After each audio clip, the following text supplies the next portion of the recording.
Ngewe aba bantu bajya kuvaho hari abantu Imana yanyeretse muri paruwasi yacu yara baba pasiteri irabanyereka mu nzozi byaranantangaje ibinyereka nk'ubu buke mu gitondo numva ngo abantu byagenze buryo irabinyereka irambwira ngo baricaye bivuze iki bivuze ngo Imana yiri mu kazi ngewe nabanje kurota mbona uyu muvugizi Izayi nta nubwanzi ntabwo arambona mbubona inshuro ebyiri mu nzozi arambwiye ngo rega ngo baba pasiteri abangabo ubona bagiye kwicazwa bivuze ngo ibi biri muri gahunda y'Imana ndabivuga ngewe uko narabyiboneye n'ibintu nabwiwe n'Imana ibi biri muri gahunda y'Imana kandi hari ibintu bigiye gushyira ku murongo mu itorero ryacu rya ADEPR bikajya ku murongo hari ibintu byari bimaze kujagara bigiye kujya ku murongo nagiye kubona mbona abanyamwuka bari gukorana n'abanyamuhamagaro uriya muntu ni Imana yamuremye ajya kujya Imana yari ibizi Imana yari ibizi none se yaba atariyo akabaho ntago yabaho ntago yayobora n'iminsi 3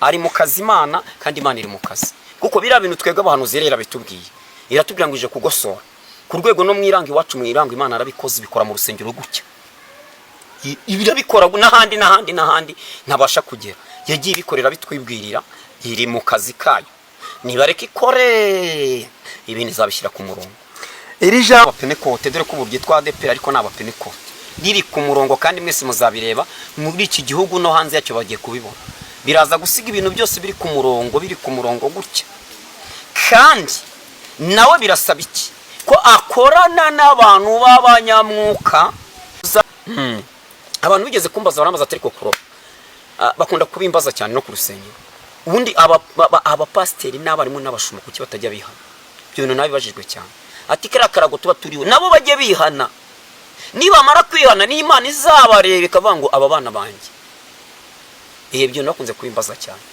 rero abantu bamara kugera kuri izo ntebe bakumva ko bakomeye ko nta muntu ukomeye ubaho umuntu uhumeka umwuka mu mazuru mbibutse ko umuntu uhumeka umwuka mu mazuru iminota 5 umunota umwe aba yapfuye dusenga kera ndabyuka mbatizwa ko hagati yo guhingira umuntu kavanga uyu muntu uzakumuhingira tumutabirire tumuhingira ibijumba tukamuterera n'imigozi tugasiga dutabiye ubu ngubu baje kuguhingira bagira ishyara atarakiza atera muterera ibijumba baramubibira atarakiza wumva ishyara ryaje mu itorero nibyo bintu byagiye bisenya itorero Satani yaraje abera b'Imana bari kwenda bamenagura ariko abantu nibiminjiramo ikintu bita imbaraga kandi bagira urukundo nibamara kugira urukundo umwuka wera w'Imana azabasanga abane nabo kuko umwuka wera w'Imana yaragiye bo baramwirukana kandi umwuka wera w'Imana akorera ahantu hasuzuguritse akorekene bamwe banabura arababwirirwa nibo bisengera Imana nibo basengane none se nibo bazahangana n'uburwayi abadayimoni abandi birutse n'uzahangana n'ibintu byose aho ngaho abandi bagiye kera bivuze iki rero bivuze ngo abantu nibiminjiremo agafu itorero ryacu ryubatse ku rutare nta muntu uzarisenya akanda kavuga itorero ryacu nta muntu uzarisenya ryacu rya ADEPR byazurungutana byaye gute Imana igiye kubishyira ku murongo nta muntu uteze kuzarisenya umuntu humeka umwuka mu mazuru n'ubundi abayirabazi yabamenye kera yivuze barumva Imana ishimwe cyane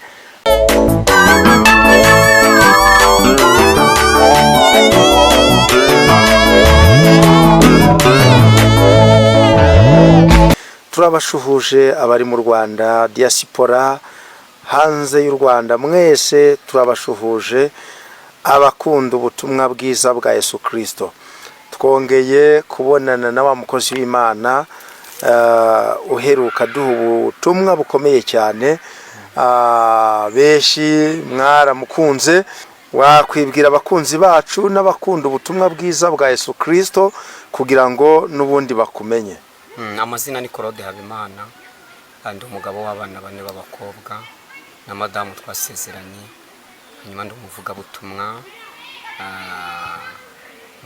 ugendana ubutumwa cyangwa se ubuhanuzi mu nsengero muri ADEPR maze kuzenga ku insengero 41 Imana iguhe umugisha mukozi w'Imana birimo biragenda turaho turashima Yesu muri gusenga Imana turasenga Imana kugira ngo komeze bane natwe utubwiye yuko uri umuvuga butumwa mu itorero rya ADEPR muri iyi minsi se ya none ko mbona ubutumwa kugira ngo butambuke busanga bitoroshye cyane njya mbona abavuga butumwa abahanuzi b'Imana muri iyi minsi nkabona basa naho nubundi bafite urugamba ruba rutaboroheye ibi bihe muri kubifata muti ibi bihe nyine biragoye nkatwe nk'abavugabutumwa cyangwa se abantu bahanura ntabwo biba byoroshye muri ADPR, ariko dukomeje gusenga. Ubundi itorero ryacu impamvu bikunda kuba bitoroshye, nasanze ari uko ribamo umwuka wera. Ubundi itorero ribamo umwuka wera cyangwa se ribamo Imana, rizamo ibintu bikomeye, rikunda guhura n'ibintu byinshi, ibyago n'amakuru. Ni nayo mpamvu rikunda kuvugwa cyane, bikaba ari ibintu bikomeye. Nuko nyine harimo ikintu, buriya harimo umwuka wera w'Imana. Bivuga ngo ababera b'Imana bagomba kurwanywa, ariko dukomeje gusenga. Yewe ntangira ibintu nabatijwe 2005, niho nambatijwe muri ADPR. Urumva si imyaka myinshi, ni hejuru ya 20, ariko si myinshi si na mike, nibwo natangiye gusenga. Nkurikije uko twasengaga icyo gihe n'ubu ubona ko binatandukanye. Biratandukanye rwose. Niyo mpamvu nyine muri iyi minsi usanga nyine abantu benshi cyane bafite ikibazo, bibaza batari kose ubu ibi bizarangira ryari. Ariko mu butumwa uherutse kuduha hariho umure waduhaye, nibuka yuko hari ubutumwa wavuze yuko Imana igarutse ku bantu bayo, kandi ko Imana igiye kugaruka ku itorero ryayo, abantu bakongera bagahanura, abantu bakongera bakavuga ubutumwa, rwose ibintu by'Imana bikongera bikagira agaciro mu itorero. Ndumva rero buriya butumwa bwarahumurije abantu benshi, kuko abahanuzi bibaza ngo mbese twahamagawe n'Imana cyangwa se ntabwo ari. Ni ijambo wabwira nk'abahanuzi mu by'ukuri ryo kubakomeza ryaba nk'irihe, mukozi w'Imana? Ijambo nababwira abahanuzi bagenzi banjye, nibakomere n'abakera niko byagendaga. Mbibutse ko abakera barimo batekwaga mu ngunguru z'amavuta, abandi bagacibwa ibihanga. Ibyo byagiye bibabaho kandi barabahanuzi bagenzi bacu. Gukorera Imana ntabwo ari ibintu byoroshye, kuko nkatwe tuba tubona byinshi. Nk'ubu mu rusengero ushobora kubona abantu 2-3 nkabahita mbabonaho ibintu runaka, ntawanyemerera ko mbaterura nk'uko kera byagendaga. Ubu ntibikibaho. Kera twe dukizwa, ndabyibuka 2005, umuntu yinjiraga ari umurozi, bahitaga bamuterura bagasohora. Iyo yanga kwihana ako kanya byaga bizwi rwose mu itorero ryacu rya ADPR. Ibyo byo ntibikibaho, sinkibibona, ariko bizongera bigaruke. Nibahumure bizongera bigaruke. Imana ishimwe. Urakoze cyane mukozi w'Imana. Abasenga nyine urumva ni ugukomeza gusenga. Buri kintu cyose kigira igihe cyacyo. Nifuje ko twagira ikiganiro, niyo kitaba kirekire, ariko nibura tukagira icyo twaganira muri iyi minsi ku bigendanye n'umurimo w'Imana. Uko bucya bukira tugenda tubona ibintu by'impinduka mu itorero ryacu rya ADPR. Byaratangiye bati n'ubundi umuntu ukeneye kuyobora mu itorero rya ADPR agomba kuba nibura afite amashuri runaka agenwe. Noneho biba ngombwa yuko uwo mukwabu wahagaritse abanyamuhamagaro benshi. Abantu benshi cyane nyine urumva byarababangamiye burya, kugira ngo bigende kuriya. Nibwira yuko abantu burya ntago guhita babyakira cyangwa se biyakira birabagora.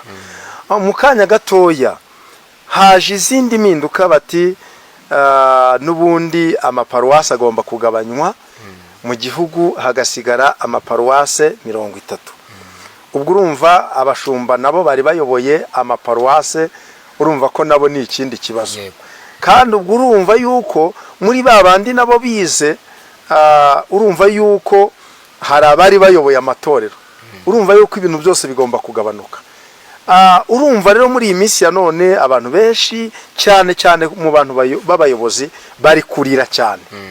Bari kuvuga batari ko uyu mushumba twabonye uyoboye itorero, umenya mbese nta wamenya, menya ari we hari. Bari kuvuga byinshi kandi nawe urabyumva.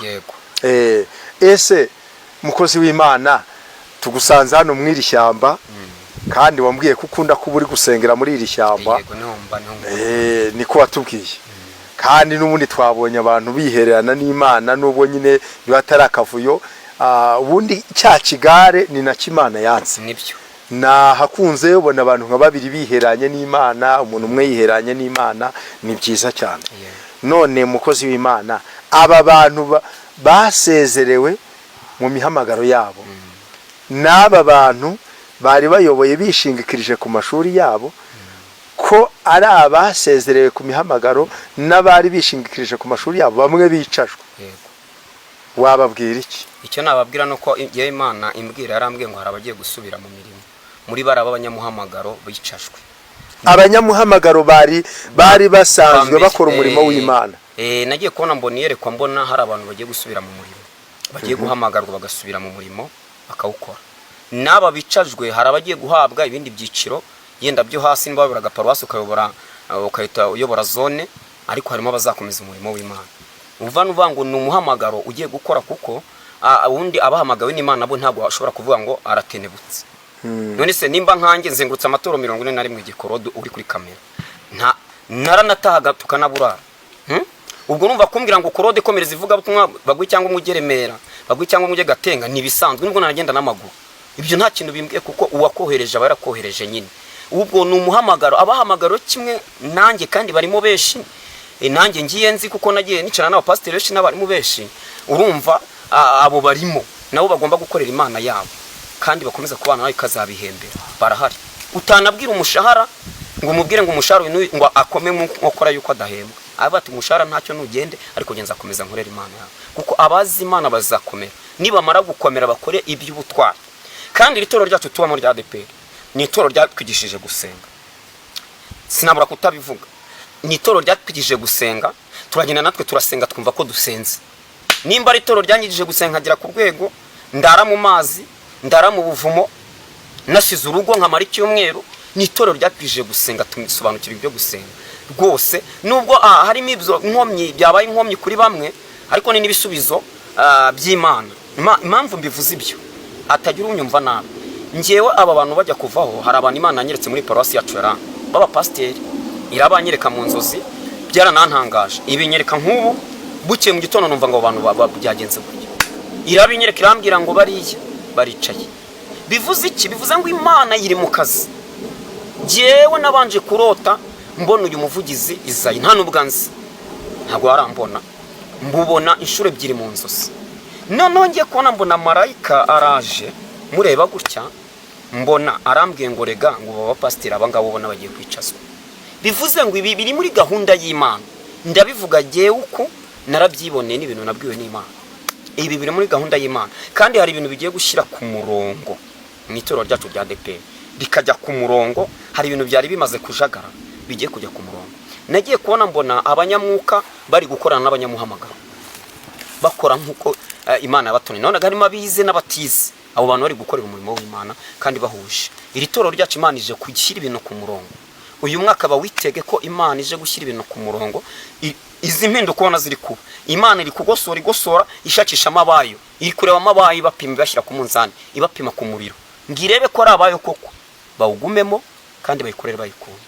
Murakoze. Uvuze akantu keza cyane rwose. Uravuze uti rwose ibi byose muri kubona Imana iri kugosora ishaka abantu bayo. Yego. Ubwo rero mu magambo yumvikana twabwira abantu rwose barimo bagushwa nuko bavuye ku myanya barimo, ibi ntabwo bikwiriye kubagusha. Nibura umunyamuhamagaro komeza usenga Imana, kubera yuko ikintu cya mbere, none se nzabahanuzi benshi bimwe ijambo ry'Imana rwose pe, buriya abahanuzi benshi muri iki gihe cya none bahagaze ku ikarayi, ariko nanone ntago byabagushije. Baragenda bakajya mu ishyamba bagasenga, baragenda bakajya hehe bagasenga, kandi Imana ikavugana nabo.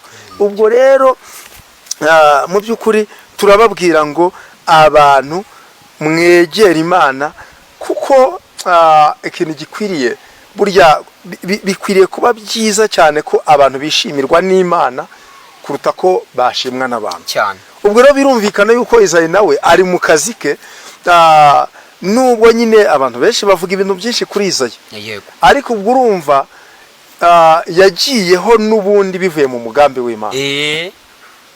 Rega burya nta muntu, ibintu nkunda kubivuga, nta muntu wayobora atarahamagawe n'Imana. Nese mukozi w'Imana ko abantu bavuga yuko Dawidi ngo atari hari ukuntu abahanuzi bajya babivuga. Yego. Ngo Dawidi ngo arakibereye mu ishyamba. Yego, ndabyemera ibyo, ariko nubwo akibereye mu ishyamba, Sawuli nawe Imana izi ko ayoboye abantu bayo. Ariko mbabwiza ukuri, kuyobora ni ibintu bivuna. Impamvu bivuna genda bizi, nayoboye icyumba imyaka 2 mu mudugudu ntuyemo. kuyobora icyumba byonyine cyageze ku rwego haza abantu barenga 400. Kuyobora ni ibintu bivuna, nta muntu wayobora n'iminsi 2 atari Imana iri kumwe nawe, nta ubwo bibaho. Uriya muntu ni Imana yamuremye, ajya kujya Imana yari ibizi. Imana yari ibizi, none se yaba atariyo akabaho? Ntago yabaho, ntago yayobora n'iminsi 3 ari mu kazi Imana, kandi Imana iri mu kazi. Kuko bira bintu twega abantu zerera bitubwiye, iratubwira ngo ije kugosora ku rwego no mwiranga iwacu, mwiranga Imana arabikoze, bikora mu rusengero gutya, ibirabikora n'ahandi ntabasha kugera. Yagiye bikorera bitwibwirira, iri mu kazi kayo, nibareke ikore ibintu zabishyira ku murongo. Iri jambo uvuze mukozi w'Imana rero buriya nshingiye ukuntu uyu mupasiteri Izayi abantu benshi bari gusakuza muri iyi minsi bavuga bati rwose uyu muntu ntabwo ari umukozi w'Imana. Kuvuga ngo Izayi ngo yahamagawe n'Imana, ngo ni Imana ngo iri kumukoresha, umenya hari abantu banagutera n'amabuye. Nshingiye ku byo numva mu matwi yanjye n'ibyo mbona n'ibiganiro bikorwa na comment ngenda soma z'abantu. Ariko kimwe cyo mu bigaragara, nzi neza yuko ibintu byose bibaho mu mugambi w'Imana. Bibaho mu mugambi w'Imana. Ibintu byose bibaho mu mugambi w'Imana igihe cyayo, Imana igukoresha igishaka. Kubera ko ntago yine abantu ntago rega burya abantu ntago bashobora gushima umuntu ngo bamushime bose. Habama bavuga ati hoya, habama bavuga ngo yego. Ariko ibi ngibi zasigitoro ryacu rya Pentecote, ry'abapenekote, dore ko uburyitwa ADP ariko n'abapenekote, riri ku murongo kandi mwese muzabireba muri iki gihugu no hanze yacyo bagiye kubibona.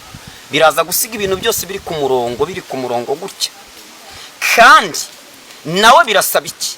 Ko akorana n'abantu b'abanyamwuka uzayobora muri litoro ryacu rya Pentecote, akariyobora amatabana n'abanyamwuka, atarika ngo Imana ivuge nk'uko ivuga, ntabwo bizakunda. Paka Imana ishyikiriye abantu bagomba gukorana nayo. Uvuze akantu keza cyane. Ati kugira ngo n'ubundi iri torero uriyobore neza, uriramiremo, nuko ubasha kubana n'abantu b'abanyamwuka neza.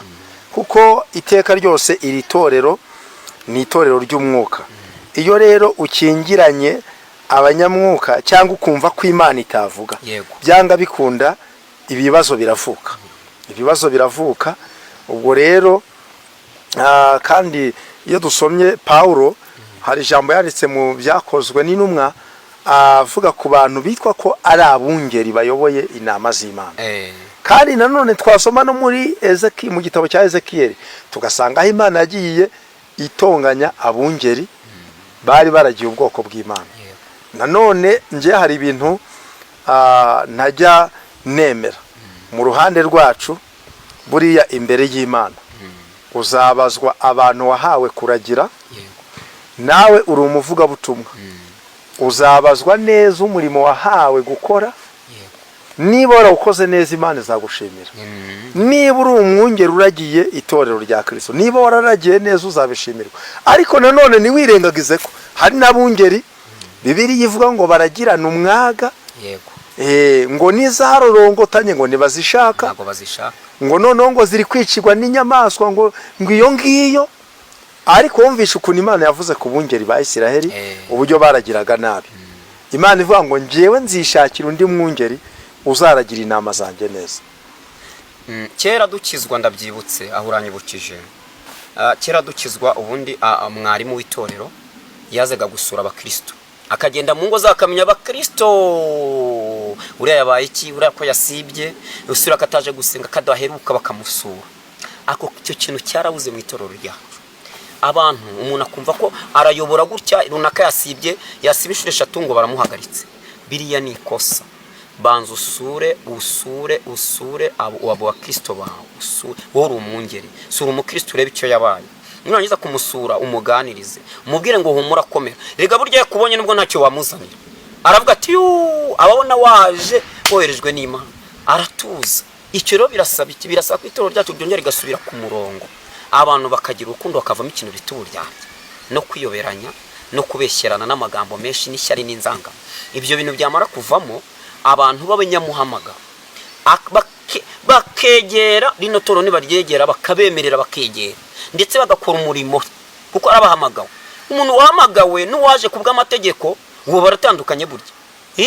Umuntu wahamagawe akaza undi akaza kubw'amategeko bitandukanye. Hari Imana ibaratoranyije ikamutoreza mu ishyamba nkuko nta twicaye. Uwo muntu urumva naza azazana nyine ibintu, azazana ibintu biri muri Bibiliya yose agira ukuri kwishi. Ariko ni ngombwa ko abo bantu bose abize n'abatize bagomba kuyobora. Impamvu Luka mu bantu bari muri Bibiliya arimo na Matayo bari barize ariko babanaga n'Imana. Bivuze iki rero? Bivuze ngo kuburiya yayobora yarize n'undi yayobora arize ntacyo bitwaye. Ariko banza umenye nahamagawe n'Imana.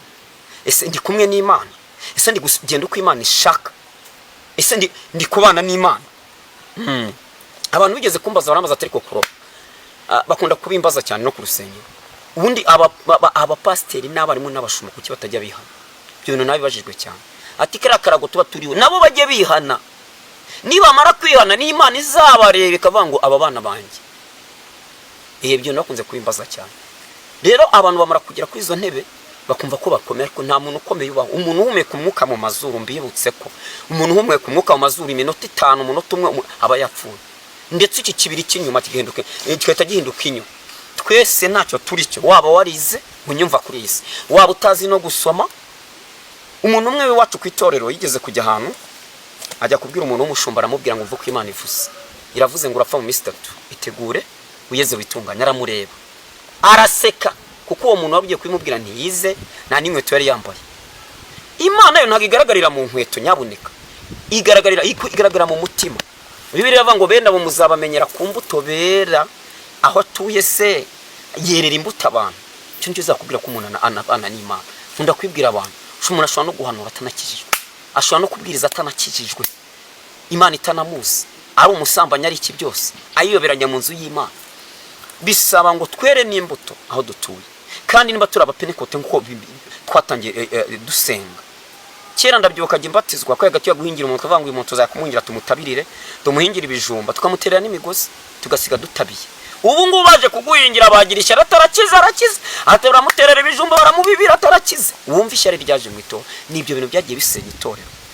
Satani yaraje abera b'Imana bari kwenda bamenagura. Ariko abantu nibiminjiramo ikintu bita imbaraga kandi bagira urukundo. Nibamara kugira urukundo umwuka wera w'Imana azabasanga abane nabo kuko umwuka wera w'Imana yaragiye bo baramwirukana.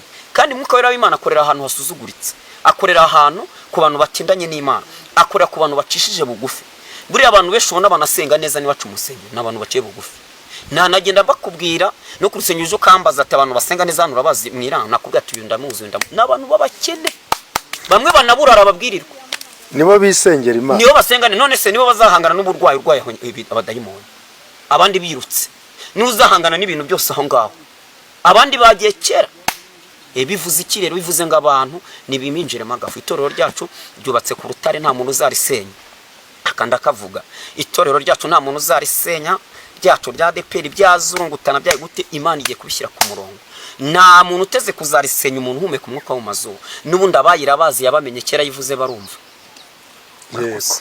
Imana ishimwe cyane mukozi w'Imana. Nta bintu byinshi cyane turi buvuge, gusa nyine abantu nibakizwe bareka ibyaha begera Imana mbese kandi Imana izabana nabo pe. Nukuri icyo nabonye Yesu ni wavuze ngo kunkorera ngo ntago kuruhije ngo n'umutwaro wanjye nuremereye. Abantu begereye Imana rwose bagakizwa bakayiha umutima wabo, nibwira ko nta muntu Imana itabana nawe. Imana ntirobanura ku butoni.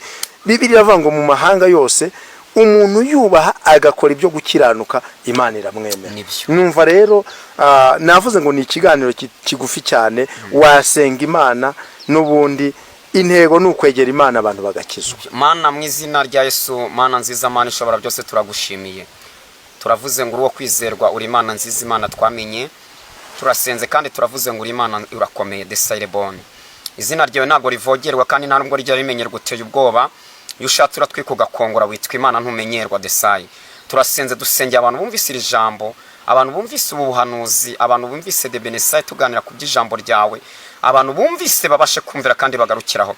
Dusengeye itorero ryacu ryatureze papayi, itorero ryacu rya Pentecote turarisengeye mu izina rya Yesu. Reka wongere urikomeze kandi urihagararemo rwose. Genda uhagarare mu ntebe de Charlemagne kandi bimenyekane kuri Imana uhindura amateka. Natwe tuzagushima, tuzavuga ineza ya papa. La seconda do atopazo antogenesai. Turavuze ngo niko tuvuze kuko watuyonye dukunda, ndetse ijambo ryo ratubwira ngo wabumba bumbya kondo, urangije uragatobanga, urangije ngo ugahumeka mu mwuka. Niyo nesegenemo uture mu dukunda, wabanje kurema isi n'ibiyuzuye byose, ndetse ngibindi warategekaga ariko ugeze ku muntu urahitondera. La lawa yako atabasanse. Turavuze ngo rero niko tuvuze aka kanya reka bimenyekane kuri umwami. Genda ku bantu waremye, wongera utanga agakiza mu itorero ryacu. Natwe ubwo tuzongera kuvugana, tuzashima, tuzavuga kuri Masiya, tuzava kuri umwami wa Marode Renaissance. Turavuze ngo uri Kristo uteye ubwoba mu bumana bwawe, iyo uvuze birakomera, imisozi yose igahinda imishyitsi. Lawa yawago tazade benito pezo menesai. Imana ishimwe, turagushimiye mwami kubanye natwe kandi utindanye natwe muri ubutayu. Komeza wubake kandi ukomeze, kuko wambwiye ngo uje kwiyubakira iby'abantu bubatse, ndetse uze gusenya iby'abantu bubatse. Rede meneshayi. Reka bimenyekane ko umwami tuzagushima. Urakoze kuri data utari datacu mu izina ry'Yesu, urakoze Adonai. Amen. Mukozi w'Imana, nge numva watangana nimero ya telefone kuko haba hari umuntu uzagukenera. Abakozi b'Imana bajya bakenerwa. Imana ishimwe. Nimero yanjye ni 078 3760 489 078 3760 489. Ibaruyeho Korode Habimana ari wege. Imana ibaha umugisha. Shalom, shalom, shalom, shalom. Asante sana.